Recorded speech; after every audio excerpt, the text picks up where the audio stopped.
Mmawa wabwino ndi nthawi ya nkhani ndipo muli ndine Elvis Owahawa kumapo yamba nayi mitu yake. Bungwe la Mera latsitsa mtengo wa mafuta galimoto a diesel. Ubale pakati pa mtsogoleri wa dziko lino apita muthalika ndi wachiwiri wake sukuyenda bwino. Mu nkhani zina mkulu wakale wa National Intelligence Service atokani ngwira kuti dziko lino lilibe kuthekera kwenikweni kodzitetezera ku ngozi zadzidzidzi. Izi ndi zina zambiri tiyendekhalire limodzi. Bungwe la Mera latsitsa mtengo wa mafuta a galimoto a diesel. Izi ndi malinga ndi kalata yomwe wasayinira mkulu wa bungweli a Lucas Kondowe. Diesel tsopano azigulitsidwa pa mtengo wa 5,863 kwacha kuchoka pa 6,306 kwacha pa lita. Izi tonthauza kuti mafuta atsika ndi 7%, koma bungweli silinatsitse mtengo wa petulo ndipo azigulitsidwabe pa 5,619 kwacha pa lita. Kerosene naye watsika ndi 8% kuchoka pa 4,771 kwacha kufika pa 4,389 kwacha pa lita. Bungwe la Mera lati laganiza zochita izi litazukuta mitengo yonyamulira mafutawa, insurance ndi misonkho mwa zina za mwezi wa July 2026. Mitengoyi yayamba kugwira ntchito lero. Ubale pakati pa mtsogoleri wa dziko lino apita muthalika komanso wachiwiri wake a Jen Ansa ukupitirira kusayenda bwino, koma akasi koyamba kuti ubale pakati pa atsogoleri awiriwa uziyenda motere. Justin Nkweu akufotokoza. 2020 tinkanena kuti azijepetseni ndeta zijepetsa, koma kuzijepetsa konso kusasanduke kufanana ndi kupusa. Ine ndili mboma, ndili namba 2 mbomamo, ndiye ndikamanena kuti abale anga mkatimu sizili bwino, muziwe kunena kuti wajazanja libe mulandu, muziwe kuti ndikunena zoona. Chakuti ine ndimakhala phe sindiyankhula sindauti ndine chitsiru. Ubale wapakati pa mtsogoleri wa dziko lino ndi wachiwiri wake sumayenda bwino nthawi zonse. Mtsogoleri wakale wa dziko lino Bakili Muluzi anayamba bwino ndi a Justin Malewezi, koma sizinathe bwino kumapeto, ndipo Muluzi anatenga Abingu wa Mutharika kukhala oyima nawo pa chisankho. Abingu ndi wachiwiri wawo Akasim Chilumpha anayamba bwino, koma nawonso kumapeto ubale wawo unazasokonekera. Zinthu zinayipitsitsa mu 2006 pamene Abingu ankafuna kuchosa Chilumpha pa udindo atikamba kuyendesa zinthu mosagwirizana ndi boma lawo, koma bwalo la milandu linalowererapo. Abingu anazatenganso a Joyce Banda ndipo zinthu zinayamba bwino, koma zinayipanso mpaka anawachosa mchipani cha DPP mu 2010. Abingu atamwalira a Joyce Banda anakhala mtsogoleri wa dziko lino ndipo anatenga Khumbo Kachale ngati wachiwiri wawo, koma pa chisankho anawasiya ndi kutenga Sosten Gwengwe. Chisankhochi anapambana ndi apita mutharika a DPP omwe wachiwiri wawo anali Malemu Saulos Chilima, koma nawonso ubale wawo unasokonekera mpaka anayamba kusinthana mawu pagulu Achilima atayambisa chipani chawo cha UTM. Mu 2020 mtsogoleri wa chipani cha Malawi Congress Lazarus Chakwera anapambana chisankho ndi Achilima ngati wachiwiri wawo, koma ubale wawo unavuta mpaka zinafika poti nduna ndi zomwe zinkazutsa Chakwera kuti ayankhule pa msonkhano Achilima alipompo. Zomwenso zatifikisa pano pomwe zikuchita kuonekeratu kuti ubale wa mtsogoleri wa dziko lino Peter Mutharika ndi wachiwiri wake Jen Ansa suli bwino pasanathe chaka nkomwe chipambaniranene chisankho. Pa 25 July chaka chatha Mutharika anakapereka zikalata zawo zoyimira pa chisankho, ndipo anthu ambiri anali odabwa ataona kuti Mutharika afika ndi a Jen Ansa ngati woyima naye pa chisankho. Akuyankhula Mutharika ananena zifukwa zingapo zomwe anasankhira a Jen Ansa. Iwo anati choyamba a Jen Ansa ndi amene angathandize kuyendesa dziko, ndipo anawayamikira kuti ndi munthu wachilungamo komanso wopa Mulungu. Mutharika sanayende kwambiri nthawi yokopa anthu, ndipo anali a Jen Ansa ndi ena amene anachita zokopa anthu kwambiri. Mwachisanzo a Jen Ansa anatengera mfundo zikuluzikulu zotukulira dziko za chipanichi kwa mafumu akuluakulu monga Tsabango ku Lilongwe, Inkos ya Makos Gomani yachisanu ku Nchewu, komanso Paramount Chief Kiyungu ya Ukaronga. Iwo anachitanso misonkhano yoyimayima m'maboma osiyanasiyana monga Mwanza, Neno, Nchewu, Nkhatabe ndi ena. Kuvuta kwa ubale wapakati pa Mutharika ndi wachiwiri wawo Jane Ansah kunayamba kuoneka atawalanda maudindo oyang'anira ntchito za nthambi ya boma ya Dodma ndi kuyika mu ofesi ya mtsogoleri wa dziko lino ndi nduna zake. Ngati kuti zimenezo sizinakwane, anawalandanso udindo oyang'anira kusintha kwa kagwiridwe ntchito za mboma. Popanda ntchito zimenezi, Jane Ansah ndikuti amangoyenera kudikira kuti Mutharika awatume kuti agwireko ntchito, kupanda kutero ndikuti azingokhala. Koma Mutharika sakuwatumanso Ansah, zomwe zikuoneseratu kuti ubale wapakati pa awiriwa suli bwino. Chapompano Mutharika akhala akutuma nduna kapena wachiwiri wina kwa mtsogoleri wa dziko lino Enoch Chihana kuti awayimirire pa ntchito ngakhale Ansah alipompo. Chapompano Mutharika anauza Chihana kuti achitise mkumano wa nduna za boma pamene Ansah analipompo, ndipo mu August Chihana akukayimirira Mutharika ku msonkhano wa SADC ku South Africa. Katswiri pa nkhani za malamulo Agaton Kamchezera akukhulupirira kuti lamulo la dziko lino lili ndi zofowoka zomwe zikuyenera kukonzedwa, ndipo omenyera anthu maufulu Benedicto Kondowe akuti awiriwa abwere poyera ndi kuzanena kuti ubale wawo uli bwanji.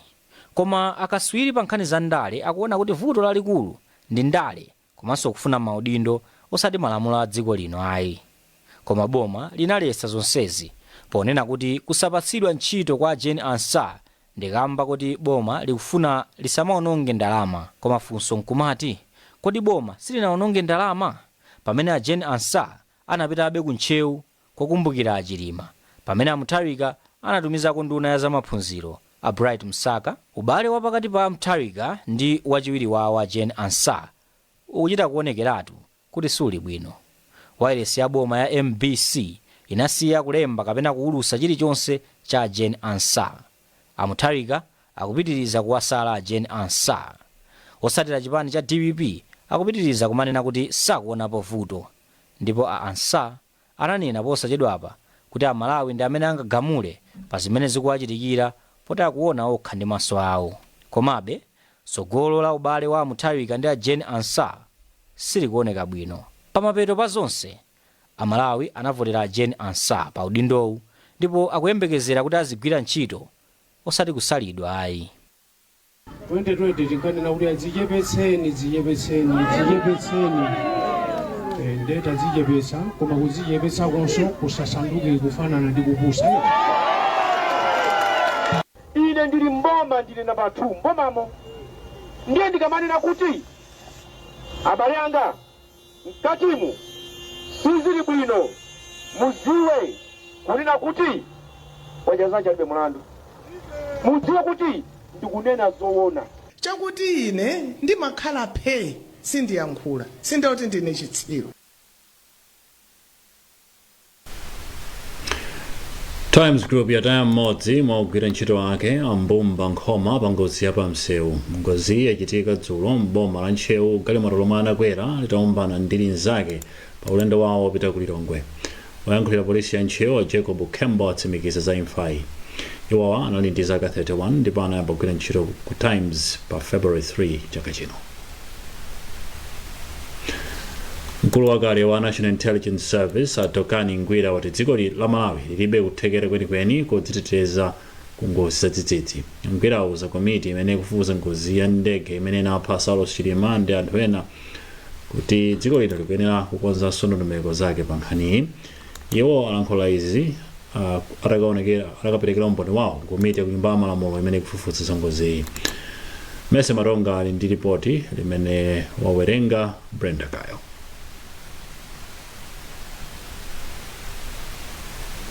Tikupatseni ripoti limitiri pepeso lisi titopatseni ripoti limenelo kamba kazovuta zina. Nduna ya mphamvu za magetsi ya Jean Matanga yati ntchito yoperekera magetsi m'madera a midzi ya Malep 9 ikufika kumapeto. Amatanga auza nyumba ya malamulo kuti posachedwapa boma likhazikitsa Malep 10 iwo alankhula izi lachisanu mu nyumba ya malamulo. Brenda Kayo akufotokoza. Amatanga ati madera komanso anthu omwe amayenera kupindula mu ndondomeko ya Malep 9 akasiyidwa ayikidwa mu Malep 10, ndipo anatsimikiza nyumbayi kuti palibe dera lomwe lisiyidwe mu ndondomeko yofikitsa magetsi kumudzi. iwo anafotokoza kuti gawo lina la ndondomekoli iyamba malepu 9 ikatha ndipo anati zokonzekera zayamba kale. Mmene mukudziwira panopa tili pa malepu 9 tadutsa ndithu mphindi ndime yayikulu tadutsa 86%, tikhala tikumaliza tikhala tikupita mu malepu 10. Malepu 10 iyo pakati panopa zimene zichitika nzoti tili kugula materials, tikugula zipangizo zoti tigwiritse ntchito polumikiza makasitomala ku malepu 10. Ndiyeno pompano makasitomala amene anali malepu 9 tikathana nawo, ena amene atsalire tikulowa nawo malepu 10. Mtsogoleri wa mbali ya boma mnyumba ya malamulo a Jape Muhango anati nyumbayi kuyembekezeka kumaliza zokambirana zake ikatha kukambirana mabhilo 12 omwe atsala. Monga mukudziwa kuti parliament imene yakutha mulungu unowo lero limenera khatsi kulomaliza. Komano popeza kuti business ine kufunika kwambiri iyo imene pali malamulo amene tifuna tikambirane munyumba muno amene atathanzire ndondomeko za chuma. Chocho chinakomera president kuti fomeza kuti tiwonjezeni mulungu umodzi kuti mabhilo amenewo alipo 12 fonse pamodzi tikambirane tadutsise kuti atithanzire pamene tikuisa chuma cha dziko lino. Zokambirana za nyumba ya malamulo zikuyembekezeka kutha pa 7 August. Mtsogoleri wa zipani zotsutsa ku nyumba ya malamulo a Simplex City Banda auza apolisi kuti atulutse mchitokosi mkulu wa SIDET a Sylvester Namiwa. Apolisi amanga Namiwa atakana kupepesa nduna ya malo chimwemwe chipungu kutsatira zomwe ananena kuti ndunayi inapeza malo mwachinyengo.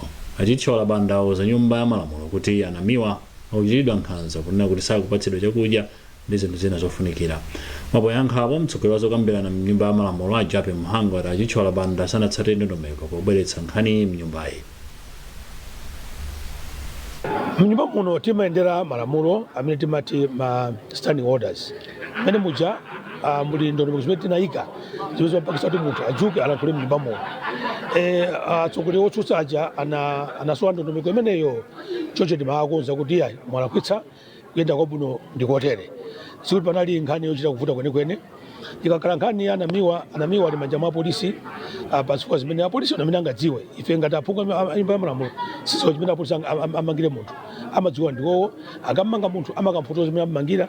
Chocho ndinaona ngati kuti anzangaja anaenda molakwika. Wamenyana ufulu monga Benedicto Kondowe komanso atsogoleri a zipani za ndale monga atsogoleri wa UTF atupere Muluzi ndi wa UTM Madalitso Kabambe akhala akudzutsanso apolisi pomanga Namiwa.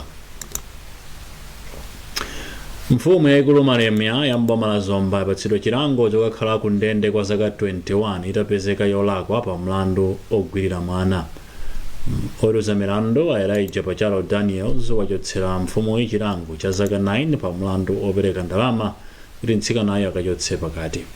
Amene akhala akuzenga mlandu m'malo mwa boma na Josephine Chigawa wati tikukhutira ndi chigamulochi. Ifeyo ndokutira ndi mlandu mmene wayendera chifukwa ngati state tinapanga propose 21 years. Day to day we are certified kuti 21 years iyo yatulukanso court. Ikakhala chonchi mmene akamulira muja aninanso kuti kesi kuyena kupitaso ku high court kuti akayionenso. Nde zimatengera high court kukulitsa zaka zija kapena kuchepetsa kapena kuzisiya mmene zinaliripo. Mmawa wake yemwe amayimira mfumuyi a Patrick Debwe wati adikira kumva kuchokera kwa Amalemya asanachite chiganizo chilichonse. Chigamulo tachilandira monga munamvera muja koti lanena kuti akakhale zaka 21 aboma amapempha zaka 31 ife tinapempha zocheperapo koma monga munamvera kuti koti laona kuti pali mfundo zina zimene koti linaona kuti lapa zomwe zapangitsa kuti chilango chikhale pamene chili paja chimodzi mwacho chimene koti lasindika nchonena kuti anali adindo kuti amagwiritsa ntchito udindo wawo kupanga zimene zichaso nchifake koti lanena kuti choncho pachifukwa chimenecho posatengera kuti aboma anapempha 31 koti lanena kuti akakhale zaka 21 koma amene muja lanenaso kunena kuti chilango chimene chicha chikuyenera kuti chiunikiridwe ndi high court. Chizungu chake chimene agwiritsa ntchito file ipita kwa high court for confirmation. So kutengera ndi zimenezo komanso client wathu ife monga maloya sitimapanga zinthu mwa ife tokha iyayi tidikira kuti tibwerenso zikatha izi. yakwana kuti inu mupeze yanu njinga ya moto ya Shangyang SY150-18 modelo yatsopano ya 2026 yokonzedwa mwaukadaulo ndi injini yamphamvu, marimu olimba ndi matayala a heavy duty oyenda msewu wina uliwonse. Gulani yanu lero ndipo mudzalandira mahemeti awiri, jasi ndi t-shirt mwaulere. Mukafuna kudziwa zambiri, imbani telefoni pa 0997 225 116. Shangyang SY150-18, your partner, your business. Konsolo ya Mzuzu lofuna kutolera ndalama pa galimoto iliyonse yolowa mzindawo ladzetsa kusiyana maganizo pakati pa anthu okhudzidwa. Konsolo yati kuyambira pa 10 mwezi uno oyendetsa galimoto zikuluzikulu adzilipira 5,000 kwacha, pomwe oyendetsa zing'onozing'ono adzilipira 1,000 kwacha pa tsiku. Debora Madea ali komweko. Ntchitoyi ikhazikitsidwa mu malo atatu opangira chipikisheni a mu mzindawu. Wofalitsa nkhani ku konsolo ya Mzuzu a McDonald Gondwe auza Times kuti ndalama zomwe azitolera zizigwira ntchito pokonza misewu ya mu mzindawu. Agondwe atinso ntchito yotolera ndalamazi izichitika pogwiritsa ntchito njira zamakono pofuna kuchepesa mchitidwe wakatangale mwa zina. Ndalamazi zizikhala electronically, tizikhala ndi mashini. Munthu kapereka ndalama ndikuti azitabwanya ka mashini kachatutulusa risiti ya electronic. Risiti ija pazikhala duplicate imene ifeyo tikafatsa ndi ma auditors athu komanso ndi anthu amuno mu Mzuzu tiziunikira limodzi kuti kodi tatola ndalama zochuluka bwanji. Koma mmodzi mwa oyendetsa galimoto mu mzindawu Augustine Jerry apempha konsoloyi kuti ikonze mkumano ndi mbali zonse zokhunzidwa kuti akambirane zokhunza msonkhowu usanakhazikitsidwe. Tili mwachuchuchu uku nkuberana chionera kuti ifeyo ngati ma drivers kapena ndi Malawi ndife anthu oti omvetsetsa kwambiri. Akatiuza chinthu timamvera. Pali misonkho yambirimbiri imene tikukhomera panopa sitinakanepo timamvera. Koma zafika apa sopano nkuberana. Chifukwa already ndanena kale kuti madula machani ma city fee. On top of that, timakhomera zimisonkho izi za magalimoto izi, right? A Patrick Chinguka omwe amayendetsa galimoto ya lole apempha konsoloyi kuti ichepese ku mtengo wa ndalama zomwe atamalipirezi ponena kuti malonda awo sakuyenda kale bwino.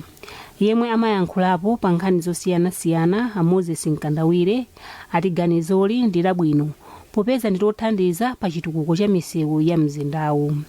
Ndipo apita Mumba omwe amayankhulapo pa nkhani zosiyanasiyana apempha konsoloyi kuonesesa kuti ndalama zomwe zizitoleredwa zikugwira ntchito yake. Komesa khale ndalama yoti wina agwise ntchito mwanjira ina komanso titakhala kukondwera kwambiri kuti atayika thumba ndi kayendesedwe kwa ndalama zimene zipazoka tizizoti pa chaka timatolera ndalama mwina mwakuti zitithandizira kwambiri for accountability kuti wone zikuyenda bwanji zinthuzi. Mzinda wa Mzuzu uli ndi misewu ingapo yomwe ntchito yomanga inayima kaye kuphatikizapo msewu opita ku airport ya Mzuzu. Mu nkhani za masewero matimu anayi omwe atsala mu mpikisano wa Top 8 season 9 akumana kumpira sabatayi kulimbirana malo mu ndime yotsiriza.